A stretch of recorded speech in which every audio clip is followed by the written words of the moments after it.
어린이는 하나님이 인간을 포기하지 않은 강력한 메시지라는 말이 있습니다. 우리 자녀로 인해서 웃을 때도 참 많았습니다. 자녀로 인해서 시름을 또 내려놓을 때도 참 많았습니다. 그리고 자녀로 인해서 또 울 때도 많았고, 자녀로 인해서 간이 저릴 정도로 하나님 앞에 또 기도했던 적도 있을 것입니다. 여러분에게 있어서 자녀는 어떤 존재입니까? 여전히 내 뱃속으로 10달 동안 아파서 낳은 내 자식입니까? 아니면은 하나님께서 내게 허락하신 하나님의 자녀입니까? 오늘 본문에 보니까 예수는 지혜와 키가 자라며 하나님과 사람 앞에서 사랑스러워 갔다 말씀하고 있습니다. 예수님은 하나님의 독생하신 바로 아들입니다. 하나님의 바로 아들입니다. 그러므로 저와 여러분, 하나님께서 우리에게 허락하신 자녀손들 절대로 내 자녀가 아니라 바로 하나님의 선물이라는 사실을 우리가 의심해서는 안 됩니다. 따라해 보겠습니다. 내 자녀는 내 자녀가 아니라 하나님의 자녀요, 하나님이 주신 선물입니다. 이게 바로 첫 번째 대지입니다. 시편 127편 3절에 보니까 보라, 자식들은 여호와의 기업이요 태의 열매는 그의 상급이로다, 그렇게 말씀합니다. 자녀가 누구냐? 자녀가 누구냐? 오늘 보는 관점에 따라서 양육의 목적이 달라집니다. 자녀가 하나님의 자녀, 하나님이 주신 선물이라는 그런 관점을 확실히 가지고 있게 되면은 고린도전서 10장 31절 말씀이 어렵지가 않습니다. 먹든지 마시든지 무엇을 하든지 다 하나님의 영광을 위해서 초점 맞추는 그런 자녀로 양육할 수가 있습니다. 그런데 자녀가 하나님이 주신 선물, 또 하나님의 자녀라는 그런 생각을 갖지 않을 때에 하나님의 영광이 무엇입니까? 내가 그동안 너를 위해서 얼마나 수고했는데, 내가 그동안 너를 위해서 얼마나 뼈 빠지게 일했는데 이제 네가 나에게 보답해야 되지 않겠느냐? 하나님의 말씀과는 전혀 동떨어진 그런 기대를 하게 되며, 또 그런 기대에 부응하지 못할 때에 또 자녀 모르게 남모르게 훌쩍훌쩍거리면서 그동안에 살아왔던 삶에 대해서 바로 후회하면서 눈물 짓는 것이 또한 부모님의 모습인 것을 바라보게 됩니다. 자녀 양육의 목적이 달라지면은 자녀 양육의 방법이 달라집니다. 절대로 목적이 달라지지 않으면은 방법이 달라질 수가 없습니다. 하나님의 영광을 위해서 내 자녀를, 하나님이 주신 선물을 키우겠다라는 그런 양육의 목적이 분명하면은 지금까지 자녀를 양육했던 부끄러운 방법들을 내려놓게 됩니다. 사실 시간이 지나야, 또 세월이 흘러야 무엇인가를 조금 깨닫는 것 같습니다. 사실 자녀가 어렸을 때 부모들의 마음이 얼마나 흡족했을까요? 무엇이든지 사주면은 싫다 안 하고 다 입습니다. 무엇이든지 떠먹어주면은 그것이 내게 주는 생명의 양식인 줄 알고 다 받아 먹습니다. 그러나 아이들이 조금 더 커보십시오. 무엇 하나 사주면은 싫어. 밥을 먹여줘도 싫어. 왜? 입맛에 맞지 않으니까요. 어디를 데려가도 싫다는 겁니다. 왜냐하면 이미 자녀들의 자아가 그만큼 나름대로 독특하게 성립되었다는 증거입니다. 여러분, 부모가 부모 말대로 행하지 않는다고 해서 여러분 낙심해서는 안 됩니다. 물론 도덕적으로 윤리적으로 잘못된 길로 가는 경우를 제외한 나머지 하나님께서 그 자녀를 향한 독특한 방법과 계획이 있음에도 불구하고 내 뜻대로 성장하여 주지 않는다고 해서 부모가 낙심할 필요가 없는 것입니다. 수적천석이라는 말이 있습니다. 좀 어려운 말인데 물방울이 돌을 뚫는다라는 이야기가 있죠. 세상에 제일 안 되는 게 누굽니까? 제일 안 되는 게 무엇입니까? 그건 바로 사람의 마음을 돌이키는 겁니다. 내가 내 안에서 10달 동안 수고하고 고생해서 낳은 자녀라면 최소한 아버지의, 남편의 말은 듣지 않아도 엄마인 나의 말은 들어야 되는 겁니다. 그러나 여러분 잘 듣습니까? 잘 듣지 않습니다. 그러면은 부모인 우리가 그 자녀를 위해서 할 수 있는 일이 무엇입니까? 그 자녀가 하나님의 자녀요, 하나님의 선물이라는 사실을 확실히 알다면은 그 자녀를 위해서 우리가 무엇을 할 수 있을까요? 성경에 보니까 사무엘의 어머니 한나가 등장합니다. 이 한나는 자기 품에 없는 아이를 두고 하나님 앞에 기도하였습니다. 하나님, 사내 아이를 주시면은 하나님의 뜻대로 기르도록 하겠습니다. 그 아이를 품에 안기까지 얼마만큼 여러분 눈물의 삶을 지새우며 또 서름의 삶을 살았습니까? 또 성경에 등장하는 인물은 아니지만은 초대 교회사에 등장하는 어거스틴의 어머니 모니카도 마찬가지였습니다. 그 아이를 품었을 때에 하나님의 뜻대로 기르는 아이가 되도록 얼마나 여러분 기도했겠습니까? 그러나 어느 정도 머리가 크고 성장하다 보니 이제 부모의 말 듣지 않습니다. 삐딱길로 나갑니다. 삼천포로 빠졌습니다. 한참 돌았습니다. 18년 동안이나 방황하며 18년 동안이나 하나님의 뜻과는 정반대의 모습으로 살았습니다. 그때 어머니 모니카는 기록에 의하면 그 아들을 품고 항상 눈물로 지새웠습니다. 하나님을 떠난 자식입니다. 저를 떠난 내 품을 떠난 것은 그렇게 슬프지 않습니다. 그러나 내 품을 떠난 자식이 하나님을 떠났으니 그 하나님의 자녀가 다시 돌아오기까지 얼마만큼 여러분 눈물의 세월을 지새웠겠습니까? 오늘도 여러분의 자녀가 뜻대로 잘 성장하는 자녀가 있으면 여러분 하나님 앞에 감사하십시오. 그리고 성장하는 그 모습이 어느 순간에 변질되지 않도록 하나님 붙들어 달라고 여러분 기도하시고, 혹시 여러분 이 말씀을 듣는 중에 또 눈시울이 붉어지고 또 마음 가운데 점이 오는 그런 기도의 제목인 자식들이 있다면 절대로 실망하지 마십시오. 왜냐하면 한번 따라해 보겠습니다. 그 자식은, 크게 한번 해보십시오. 그 자식은, 그놈은 하나님의 자녀이기 때문입니다. 할렐루야. 하나님의 자녀는 반드시 돌아옵니다. 하나님의 자녀는 반드시 돌아옵니다. 둘째 아들 한번 보십시오. 아버지로부터 3분의 1이나 되는 엄청난 재물을 가지고 여러분 같으면 돌아오겠습니까? 그러나 그 자식은 그 아버지의 자식이요 하나님이 주신 선물이었기 때문에 시간은 성경은 말하지 않습니다. 그러나 반드시 그 자녀는 아버지의 품으로 떠났던 하나님의 품으로 돌아왔습니다. 그러므로 자녀가 하나님의 선물이요 하나님의 자녀라는 확신과 믿음이 있다면 부모된 우리가 그들을 향해서 할 수 있는 것은 다른 것 없습니다. 다른 것 없습니다. 여러분, 돈을 가지고, 금덩어리를 가지고 그 자녀의 마음을 돌이키겠습니까? 무엇을 가지고 그 자녀의 마음을 돌이킬 수 있겠습니까? 수적 천석입니다. 물방울, 떨어지는 물 한 방울 한 방울이 돌을 쪼개는 것처럼 바로 나의 흘리는 이 눈물이 반드시 나의 그 자녀의 차갑고 단단하게 굳어버린 그 마음을 뚫어서 하나님 은혜 가운데 다시 한번 돌이켜 주님 앞에 세우겠다라는 그런 믿음을 가지고 우리는 하나님 앞에 묵묵히 눈물을 흘리는 것, 그리고 하나님 앞에 기도하는 것. 그래서 주님께서 마가복음 9장에서 이렇게 말씀하지 않았습니까? 기도 외에는 이런 유가 나갈 수가 없다고 했습니다. 옳거니 하나님, 기도 외에는 이런 유가 나갈 수가 없다고 했는데 지금까지 내 힘과 내 능력으로 해보려고 했습니다. 안 되었습니다. 이제 다 내려놓겠습니다. 내 자녀를 향한 내 부모의 양육 방법, 내 뜻대로의 방법을 다 내려놓겠습니다. 주님께 맡겨드리기를 원합니다. 주님, 오늘 또 다메섹 도상에서 사울을 만나서 변화시켜 바울 만들어주신 주님, 오늘 또 신앙을 떠난 나의 자녀, 하나님의 자녀 아닙니까?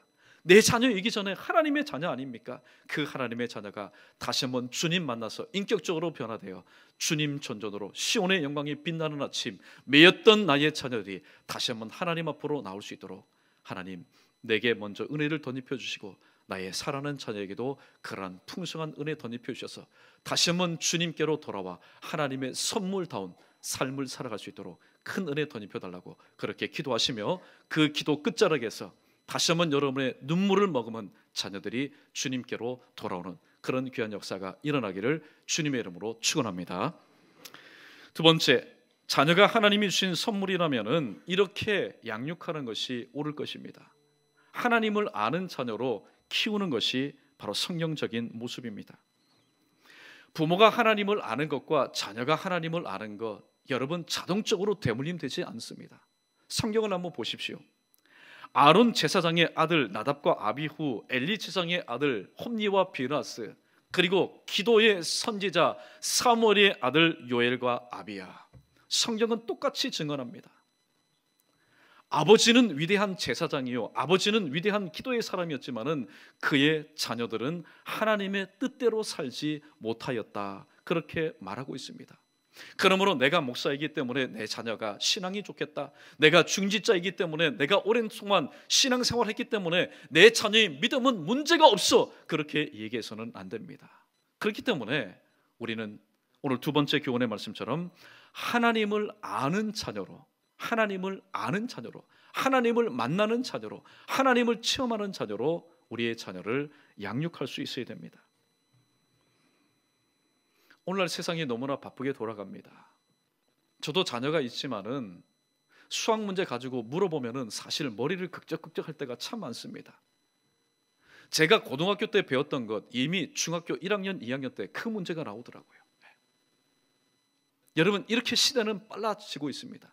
이런 시대 가운데 부모된 자들의 욕심이 무엇입니까? 선행학습을 통하여 똑같이 들어가서 똑같이 배우면 뒤처지니까 한 학년이라도 미리 선행학습을 통해서 남들이 배울 때 미리 안 것을 가지고 앞서 나갈 수 있도록 그렇게 자녀를 양육하고 인도하고 있습니다.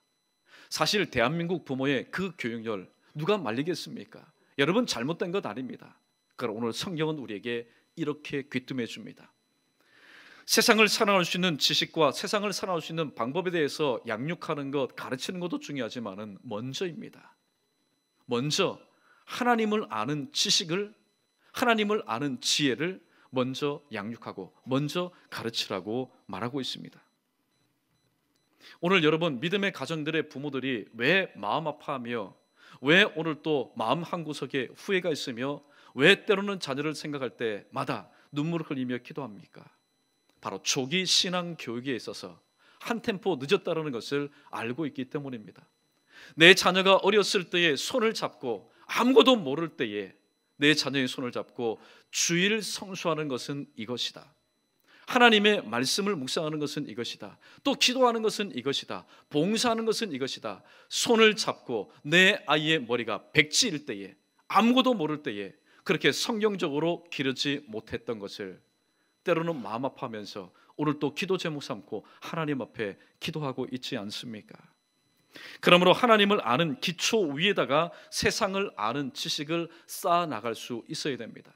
조기 학교 교육이 먼저가 아니라 조기 신앙 교육이 먼저인 것에 대해서 오늘 사도 바울은 디모데후서 3장 15절에서 이렇게 말하고 있습니다. 우리 자막에 있던 말씀 함께 있습니다. 시작. 또 어려서부터 성경을 알았나니 성경은 능히 너로 하여금 그리스도 예수 안에 있는 믿음으로 말미암아 구원에 이르는 지혜가 있게 하느니라. 아멘. 연이어 사무엘상 2장 18절 말씀 계속해서 읽어보겠습니다. 시작. 사무엘이 어렸을 때에 세마포 에봇을 입고 여호와 앞에 섬겼더라. 아멘. 오늘 디모데후서 3장 15절과 사무엘상 2장 18절 말씀에 동일한 단어가 나오는데 무슨 단어입니까? 어렸을 때에, 어렸을 때라는 겁니다. 여러분, 머리가 커지면은 또 아는 지식이 먼저 자리를 잡게 되면은 하나님의 말씀이 삐집고 들어갈 곳이 없습니다. 하나님의 말씀이 뿌리 내릴 공간이 없습니다.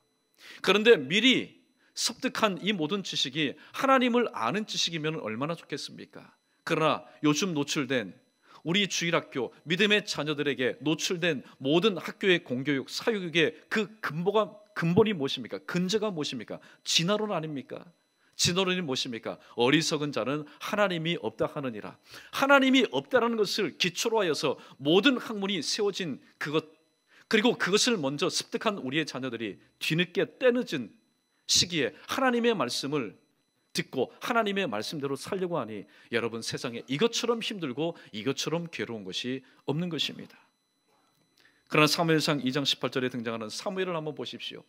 이 사무엘은 어렸을 때부터, 복중에 있을 때부터 어머니의 눈물의 기도를 통해서 성장하였고, 또 어렸을 때 하나님 전에 바쳐진 이후에도 아버지 엘가나와 어머니 한나의 눈물겨운 기도를 통해서 또 신앙교육을 통해서 성장했던 바로 아들이었습니다. 그러므로 오늘 또 우리 모두는 자녀를 양육할 때에 하나님을 먼저 아는 자녀, 지혜로운 자녀로 양육하는 그런 지혜가 먼저 우리의 삶 가운데 있어야 됩니다. 부모님 여러분 중에 혹시 이런 분이 있습니까? 혹시 오늘 이 말씀이 찔림이 된다면은, 목사님 오늘 좋은 날, 좋은 메시지, 기분 좋은 메시지 주시지 왜 나에게 이런 메시지를 주시느냐? 여러분, 제가 주는 메시지가 아닙니다. 하나님의 음성으로 들으십시오. 혹시 이 자리에 여러분 자녀가 오늘 또 예배하는 것보다는 학원이나 또 배움의 길에 나가는 것을 더욱더 종용하였고 또 그런 일로 인해서 여러분이 위로받고 기쁨 가운데 있다면은 그것은 참된 자녀를 양육하는 방법이 아닙니다. 여러분, 하나님께서 지혜 주시면 어떤 일이 일어납니까? 다니엘을 한번 보십시오. 인재 등용의 자리에 다니엘 혼자만 있었겠습니까? 사드락과 메삭과 아벳느고만 있었겠습니까? 아마 수많은 사람들이 몰려왔을 겁니다. 그러나 하나님께서 하나님의 지혜를 주시니 이 왕이 볼 때에 특출하게 다니엘과 사드락과 메삭과 아벳느고가 눈에 띄게 되었고, 결국에는 누가 선출되었습니까? 이 모양 저 모양으로 스펙 쌓고 모든 것을 준비한 그런 청년들이 아니라 10일 동안 왕이 준 음식과 왕이 준 포도주를 통해서 내 몸을 더럽힐 수 없다라고 하나님 앞에서 신앙 붙들고 기도로 준비했던 바로 다니엘과 그의 세 친구가 결국에는 등용되지 않았습니까? 그러므로 하나님의 자녀를, 우리 따라해 보겠습니다. 하나님의 자녀를 세상의 방법으로, 하나님의 자녀를 세상의 방법으로 양육하는 그런 지혜를 우리는 내려놓아야 됩니다. 여러분, 하나님이 어떤 자녀에게, 어떤 부모에게, 어떤 가정에게 복을 주실까요? 어떤 교회 가운데 복을 주실까요? 하나님의 자녀를 하나님의 방법대로, 하나님의 교회를 하나님의 뜻대로 바로 양육하고 이끄는 그런 부모, 자녀, 그런 교회, 그런 가정 가운데 하나님께서 복을 주시지 않겠습니까? 그러므로 오늘 두 번째 대지의 말씀처럼 하나님을 아는 자녀로 우리가 양육해야 되는데, 절대로 하나님의 자녀를 세상의 방법으로, 세상의 접근 방법으로 양육하는 저와 여러분 되지 마시고 하나님의 방법, 말씀과 기도로 잘 양육할 수 있는 여러분 되시기를 바라겠고, 여러분의 뜨거운 눈물과 또 양육을 통해서 오늘 또 주 안에서, 말씀 안에서 잘 자랄 수 있는, 올곧게 자랄 수 있는 여러분의 자녀 손들 되기를 주님의 이름으로 축원합니다. 세 번째, 하나님께 사랑받고 인정받는 자녀로 키워야 됩니다. 이게 바로 믿음의 자녀들의 경쟁력입니다. 세상은 자꾸만 부추깁니다. 스펙을 더 쌓아라, 경험을 쌓아라, 또 무슨 점수를 더욱더 따라, 그렇게 자꾸만 유혹하고 그렇게 부추깁니다. 그러나 믿음의 자녀들에게 경쟁력은 무엇입니까? 하나님께 인정받음, 하나님께 사랑받음, 끝입니다. 디 엔드입니다. 그것보다 더욱더 큰 경쟁력이 어디 있겠습니까? 다윗을 한번 보십시오. 다윗은 차기 왕을 선출하는 그런 특명을 가지고 사무엘 선지자가 왔을 때에 아버지가 안중에도 두지 않았던 아들이었습니다. 아버지는 내심 이렇게 생각했습니다. 마지 왕감이야. 혹시 마지가 되지 않으면 차남, 삼남은 되겠지. 이 다윗만 쏙 빼놓고 자기의 자식들을 사무엘 앞에 세웠습니다. 이 사실도 모른 채 다윗은 무엇했습니까? 아버지가 내게 맡겨준 그 양떼를 어떻게 하든지 간에 보호하며 잘 양육하기 위해서 그 일에 최선을 다했던 것입니다. 아버지로부터, 형으로부터 관심받게 있었던 이 다윗. 그러나 사도행전 13장 22절 말씀에 보니까 오늘 누가는 이렇게 말합니다. 내가 다윗을 만나니 다윗은 내 마음에 합한 자라. 내 뜻을 다 이루게 하겠다. 여러분, 누가 하나님께 인정받고 하나님께 사랑받은 아들이었습니까? 이세의 첫째로부터 다윗을 제외한 그 위의 형들은 하나님께 사랑받지 못한 아들이었습니다. 하나님께 인정받지 못한 아들이었습니다. 조금 전에 언급하였던 것처럼 다니엘을 또 한번 보십시오. 다니엘은 사람한테 인정받지 못했습니다. 사람 앞에 인정받지 못하니 사랑받는 것이 무엇입니까? 모든 주변에 있는 사람들이 안티 세력입니다. 어떻게 하면은 저 다니엘을 끌어내릴까? 다니엘 눈앞에 보이지 않으면은 내가 속이 시원하겠다. 모두들 정적이었습니다. 그러나 그 다니엘이 하나님께 사랑받고 하나님께 인정받을 때에 사자굴 속에 빠지는 음모로부터도 하나님 은혜 가운데 생활하는 그런 놀라운 역사를 체험하게 되었던 것을 우리는 바라봅니다. 여러분의 자녀가 이런 자녀가 되었으면 좋겠습니다. 사실 부모님이 자녀 이야기할 때에 귀가 솔깃하지요. 평상시에 조그마한 귀도 자녀 이야기하면은 귀가 어떻게 됩니까? 당나귀처럼 커집니다. 혹시 내 자식을 향해서 좋은 말을 할까, 욕을 할까? 귀가 커집니다. 여러분, 천만인이 여러분 자녀에 대해서, 손들에 대해서 좋은 말합니다. 야, 그 녀석 참 쓸만한 녀석이야. 그 녀석 대단해. 그 녀석 앞날이 있는 녀석이야. 그런데 기도하는 가운데, 말씀 묵상하는 가운데 하나님께로부터 이런 음성이 들립니다. 아니야, 내가 그 자녀를 버렸어. 만약에 이런 음성이 들릴 때에 여러분 어떻게 하시겠습니까? 하나님의 음성 듣지 못한 것이라고 못 들었습니다. 그러나 사람들이 계속해서 내 자녀를 지켜주는 그 말을 통해서 인간적으로 위로받으며 여러분 사시겠습니까? 반대로 세상 사람들은 조말하지 않습니다. 야, 그놈 앞으로 커서 뭐가 될까? 그 녀석 뭐가 될까? 들리는 소식들이 절망의 소식, 염려, 근심, 걱정의 소리가 들립니다. 그러나 부모된 여러분이 묵묵히 주님 앞에 말씀을 펴놓고 기도할 때에 들려오는 세면 음성이 뭡니까? 네 자녀는 내 마음에 합한 자녀야. 네 자녀를 통해서 내가 내 뜻을 이루겠다 말씀하실 때 여러분 들려오는 소리에 의해서 낙심하고 절망하시렵니까? 아니면은 하나님의 음성을 듣고 그래 지금은 아니지만은 하나님의 때에 분명히 하나님께서 내 귀를 통해서 똑똑히 들려주신 약속의 말씀처럼 내 자녀를 통해서 하나님의 크신 일을 할 거야. 그러면서 여러분 기다리면서 그 자녀를 품고 계속해서 기도하는 부모가 되시렵니까? 오늘 성경은 우리에게 다시 한번 교훈합니다. 오늘도 주님 은혜 가운데 또 예수 그리스도 안에 있는 자녀, 하나님을 아는 자녀는 그가 어디에 있든지 간에 상관이 없습니다. 그가 어떤 상황, 어떤 환경 가운데 있든지 상관이 없습니다.